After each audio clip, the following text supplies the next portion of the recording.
राधे राधे भक्तों, आज मैं आपको बहुत ही खास और महत्वपूर्ण जानकारी बताने जा रहा हूं जो आपके लिए जानना बेहद ही इंपॉर्टेंट और खास है। कई माताएं बहनें होती हैं जिन्हें नहाते समय अचानक से कुछ बेचैनी होती है और पेशाब आ जाती है, तो इसका बड़ा ही खास और महत्वपूर्ण रहस्य है जिससे आज मैं आप सभी के लिए वह खास और महत्वपूर्ण जानकारी बताने जा रहा हूं। भक्तों, आप सभी को बता दें कि इस वीडियो को शुरू से लेकर अंत तक देखें, तभी आपको लाभ होगा, अन्यथा बीच में छोड़ने वाले व्यक्ति को जीवन में कभी लाभ नहीं हो सकता। माता बहनों, आप सभी को हम जानकारी बारी बारी से बताते हुए चलेंगे। चलिए आप सभी को मैं बताता हूं कि क्या आपने कभी गौर किया है, जैसे ही आप नहाने जाते हैं अचानक पेशाब का दबाव बढ़ जाता है। कभी ऐसा लगता है कि अभी तक कुछ नहीं था, लेकिन जैसे ही पानी शरीर को छूता है पेशाब की इच्छा जाग जाती है। क्या ये बस एक संयोग है या इसके पीछे कोई खास वजह छुपी है? जिंदगी में कोई भी घटना बस यूं ही नहीं होती, हर छोटी छोटी चीज के पीछे कोई ना कोई वजह होती है। अब सवाल ये उठता है कि नहाते वक्त हमें पेशाब क्यों आती है? क्या ये हमारे शरीर की कोई कमजोरी है? क्या ये किसी बीमारी का संकेत है, या फिर ये दिमाग और शरीर के बीच गहरे रिश्ते की तरफ इशारा करता है? बस सोचो, अगर ये सिर्फ शरीर का एक सामान्य काम होता तो हर कोई इसे इतना गहराई से क्यों महसूस करता? नहाना सिर्फ साफ सफाई का मामला नहीं है। नहाना एक ऐसा प्रक्रिया है जिसमें शरीर, दिमाग और आपकी पूरी चेतना जुड़ी होती है। पानी, जिसे सबसे पवित्र तत्व माना जाता है, सिर्फ आपके शरीर को नहीं धोता बल्कि आपके अंदर जमा थकान, तनाव और दबाव को भी धो देता है। और जैसे जैसे शरीर हल्का हो जाता है उसका दबाव पेशाब के रूप में बाहर निकलता है। लेकिन ये तो बस सतह की बात है, असली कहानी इससे कहीं गहरी है, क्योंकि शरीर का हर अनुभव मन का भी अनुभव होता है और मन का हर अनुभव शरीर में उतरता है। तो जब आप नहाते हैं ये सिर्फ एक जैविक प्रक्रिया नहीं है, ये आपके मन और शरीर के बीच एक बातचीत है। अब सोचो, जब पानी तुम्हारे शरीर को छूता है तो क्या होता है? तुम्हारी त्वचा के हर रोम छिद्र में हलचल मच जाती है, तंत्र का तंत्र सक्रिय हो जाता है। ठंडक या गर्म पानी का एहसास दिमाग को ये बताता है कि शरीर को कुछ छोड़ने की जरूरत है और उसका पहला तरीका पेशाब करना होता है। लेकिन ये पूरी सच्चाई नहीं है, क्योंकि अगर ये सिर्फ ठंडे पानी का असर होता तो फिर जब हम गर्म पानी से नहाते हैं तो ये क्यों होता? अगर ये सिर्फ मूत्राशय की वजह से होता तो नहाने से पहले ये क्यों नहीं होता? पानी गिरते ही अचानक क्यों होता है? यही वो राज्य है जो लोगों को हैरान कर देता है। जैसे ही आप नहाना शुरू करते हैं शरीर आराम की स्थिति में चला जाता है, और जैसे ही शरीर आराम करता है सबसे पहले वो दबाव को रिलीज कर देता है। ये दबाव कभी पेशाब के रूप में दिखता है, कभी गहरी सांसों में और कभी थकान के एहसास में। इंसान तब तक दबाव में रहता है जब तक वो खुद को छोड़ना नहीं सीखता। नहाना, पानी में डूबना, ये सब काम इसलिए अच्छे लगते हैं क्योंकि ये आपके अंदर के बोझ को हटा देते हैं। बस याद करो कि कभी गर्मी में जब तुम ठंडे पानी से नहाने बैठते हो तो पहला छींटा ही पूरा शरीर एक झटका महसूस करता है। उस झटके में शरीर कुछ देर के लिए नियंत्रण खो बैठता है और नियंत्रण खोने से इच्छा पैदा होती है। अब आप सोचेंगे कि क्या ये हर किसी के साथ होता है? हाँ, लगभग हर किसी ने कभी न कभी इसे महसूस किया होता है। लेकिन फर्क यह है कि कुछ लोग इसे सामान्य समझकर भूल जाते हैं और कुछ इसके पीछे छुपे राज की तलाश शुरू कर देते हैं।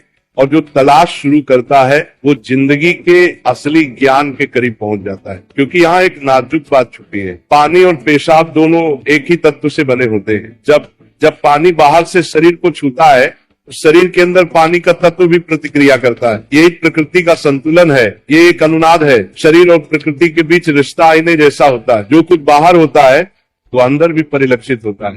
तो जब बाहर का पानी तुम्हारे शरीर से मिलता है तो अंदर का पानी यानी पेशाब भी बाहर आने को बेचैन हो जाता है। लेकिन अब सवाल उठता है, क्या ये सिर्फ पानी और मूत्राशय की बात है या इसके पीछे कुछ और भी है? क्या ये किसी कमजोरी का संकेत है? क्या ये किसी बीमारी का शुरुआती लक्षण है, या बस मन और शरीर के बीच की एक बातचीत है? यहीं से हमारी यात्रा शुरू होती है, शरीर के विज्ञान से लेकर आध्यात्मिक दृष्टि तक। क्योंकि अगर हम इसे बिना समझे सामान्य कहकर नजरअंदाज कर देंगे तो हम जीवन के एक बहुत बड़े संकेत को खो देंगे। तो चलिए अब इस रहस्य को और गहराई से समझते हैं। हर बार जब तुम कुछ छोड़ते हो, कुछ रिहा करते हो, तो वो तुम्हारे बोझ से आजादी देता है। लेकिन ध्यान रखना, ये सफर आसान नहीं होगा, क्योंकि जो दिखता है वो सच नहीं होता और जो नहीं दिखता वो गहरा सच होता है। लेकिन सवाल यह है कि ऐसा क्यों होता है कि कुछ लोग इसे ज्यादा महसूस करते हैं और कुछ कम? यहाँ मनोविज्ञान की भूमिका आती है। मनोविज्ञान कहता है कि हमारा मन और शरीर गहराई से जुड़े होते हैं। जैसे ही मन आराम करता है, शरीर भी रिलीज होना चाहता है। इसे कैथारसिस कहते हैं। सोचो, जब तुम रोते हो तो कैसा महसूस करते हो?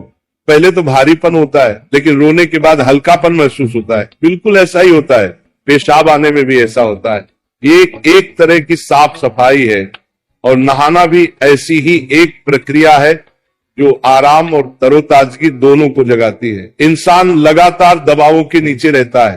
तनाव, इच्छाएं, डर, गुस्सा, चाहते सब अंदर जमा रहते हैं। जब आप नहाते हैं तो पानी सिर्फ शरीर को नहीं धोता, ये आपके दबावों को भी पिघलाता है। और जैसे ही दबाव कम होता है, शरीर से छोटे छोटे रिहाई के संकेत पहले निकलते हैं। मतलब पेशाब आने की इच्छा सिर्फ जैविक नहीं है, बल्कि मनोवैज्ञानिक भी है। ये इस बात की निशानी है कि जैसे ही आप आराम में, शरीर राहत चाहता है। पानी सिर्फ शरीर को साफ नहीं करता, ये आपके अवचेतन तक पहुंचता है, क्योंकि पानी का अस्तित्व बहुत गहरा है। आप मां के गर्भ में पानी से घिरे हुए पैदा हुए थे। आपके पहले अनुभव पानी से जुड़े होते हैं। इसलिए जब भी पानी आपको छूता है, आपका अवचेतन सक्रिय हो जाता है। इसीलिए नहाना इतना सुखद लगता है। इसीलिए पानी में डूबना, किसी झील या समुद्र के किनारे बैठना इतना आरामदायक होता है। और इसीलिए जब भी शरीर पानी से टच करता है तो वह तुरंत राहत चाहता है, क्योंकि ये उसकी सबसे पहली अनुभूति होती है। हर बार जब पानी तुम्हें छूता है तो गर्भाशय का अनुभव वापस आ जाता है। गर्भ में तुम पूरी तरह आराम में थे, कोई तनाव नहीं, कोई दबाव नहीं। पानी का माहौल और राहत पाने का एहसास ही वजह है कि नहाते वक्त पेशाब आना स्वाभाविक होता है। लेकिन अब एक सवाल बचता है, क्या नहाते वक्त पेशाब आने की इच्छा सिर्फ एक सामान्य रिफ्लेक्स है, या ये किसी बीमारी का संकेत भी हो सकता है? विज्ञान मानता है कि अगर ये बहुत बार होता है, बहुत ज्यादा तलब होती है, आप इसे कंट्रोल नहीं कर पाते, तो ये ओवर एक्टिव ब्लैडर या किसी और मेडिकल कंडीशन का संकेत हो सकता है। लेकिन अगर ये कभी कभार होता है तो ये बिल्कुल नेचुरल है, बिल्कुल सामान्य है।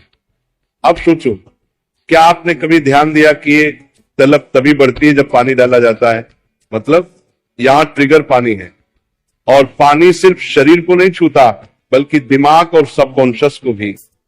तो असली सवाल यह है कि क्या आप इसे बस एक प्रॉब्लम मानकर नजरअंदाज कर देंगे, या इसे एक संकेत के रूप में लेंगे कि दोनों शरीर और मन को आराम चाहिए, हल्कापन चाहिए, आजादी चाहिए।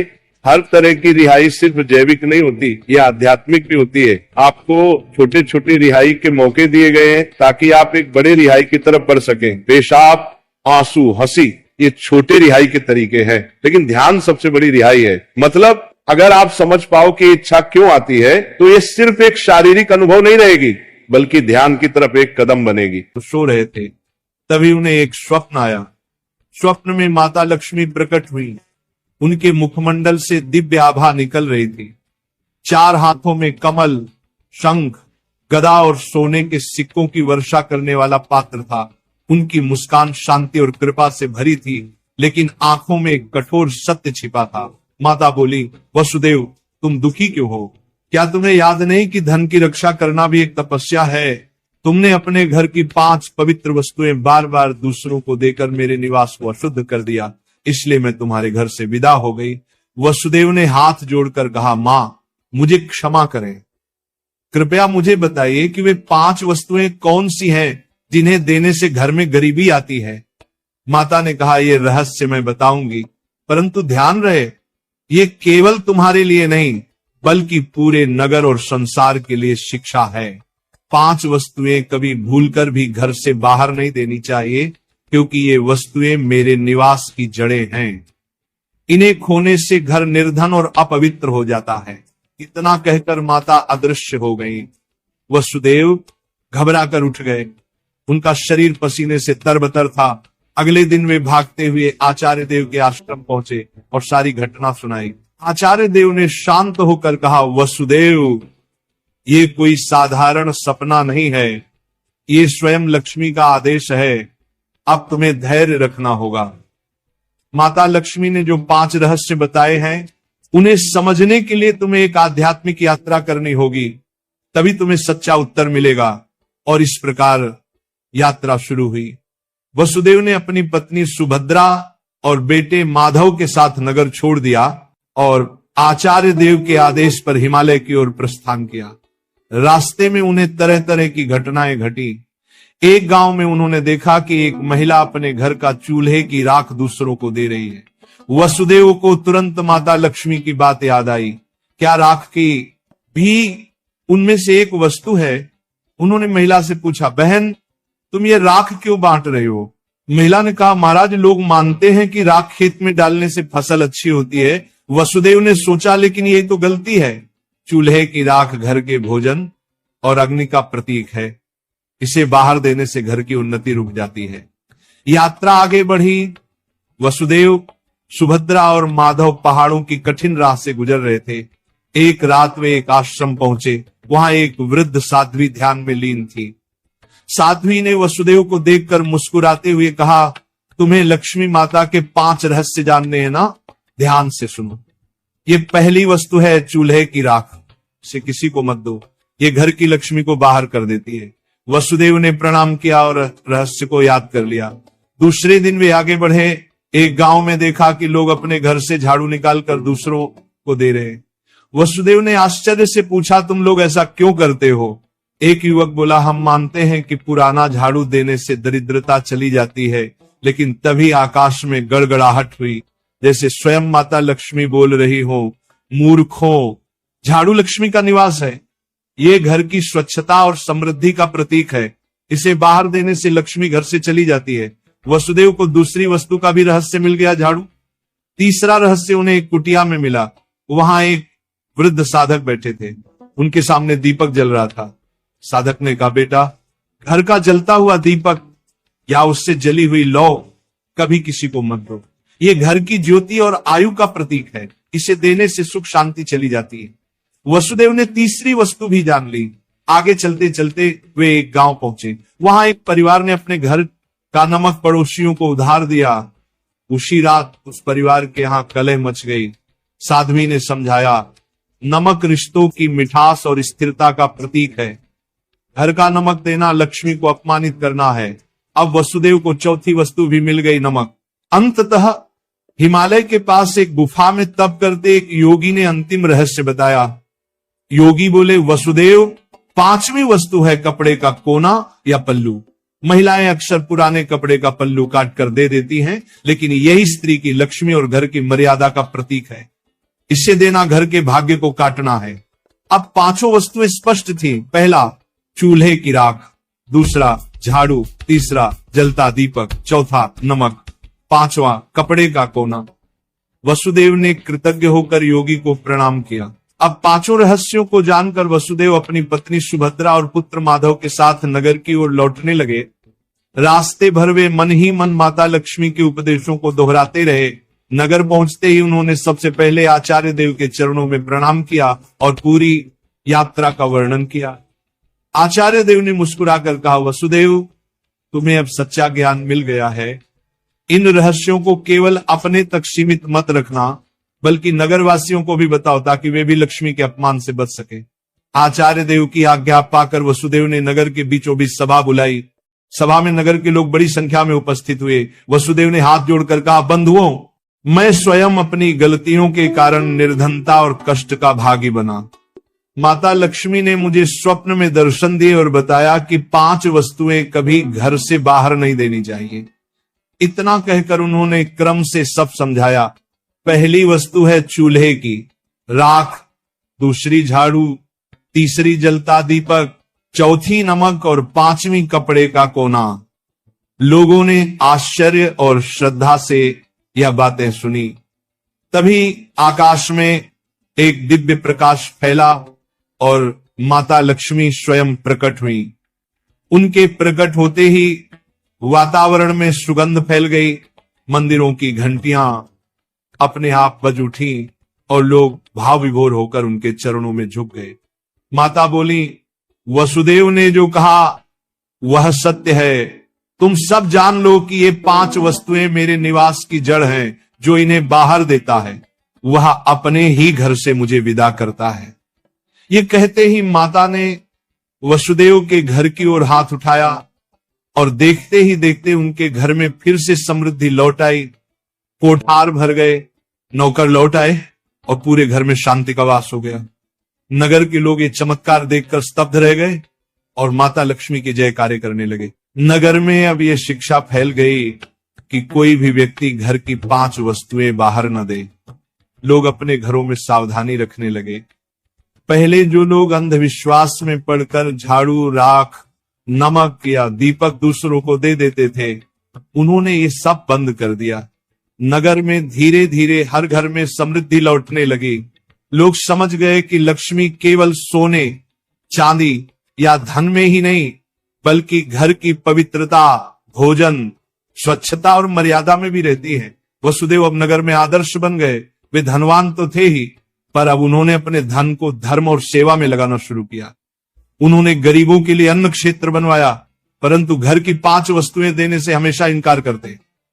जो भी उनसे ये चीजें मांगता वह विनम्रता से कह देते, भाई ये माता लक्ष्मी की मर्यादा है, इन्हें देने से मेरे ही नहीं तुम्हारे घर की भी समृद्धि घट जाएगी। लोगों ने भी इस शिक्षा को हृदय से स्वीकार कर लिया। समय बीतने पर नगर विशालपुर दूर दूर तक प्रसिद्ध हुआ कि वहां न तो कोई निर्धन रहता है और न ही किसी के घर में कलह होती है। ये सब केवल माता लक्ष्मी की शिक्षा का परिणाम था। माता लक्ष्मी समय समय पर नगर में आकर वसुदेव को आशीर्वाद देती और नगरवासियों को याद दिलाती कि लक्ष्मी केवल धन की देवी नहीं, बल्कि संतुलन, संयम और मर्यादा की शक्ति है। अंततः वसुदेव के जीवन की सबसे बड़ी सीख यही बनी कि लक्ष्मी की कृपा केवल मेहनत से ही नहीं, बल्कि मर्यादा के पालन से भी प्राप्त होती है। माता लक्ष्मी केवल धन संपत्ति की देवी नहीं, बल्कि वे पवित्रता, मर्यादा और संतुलन की शक्ति है। घर की समृद्धि बनाए रखने के लिए मेहनत और सदाचार के साथ साथ मर्यादा का पालन भी आवश्यक है। चूल्हे की राख, झाड़ू, जलता दीपक, नमक और कपड़े का कोना, ये 5 चीजें लक्ष्मी का निवास मानी जाती हैं। इन्हें घर से बाहर देने का अर्थ है लक्ष्मी को स्वयं विदा करना।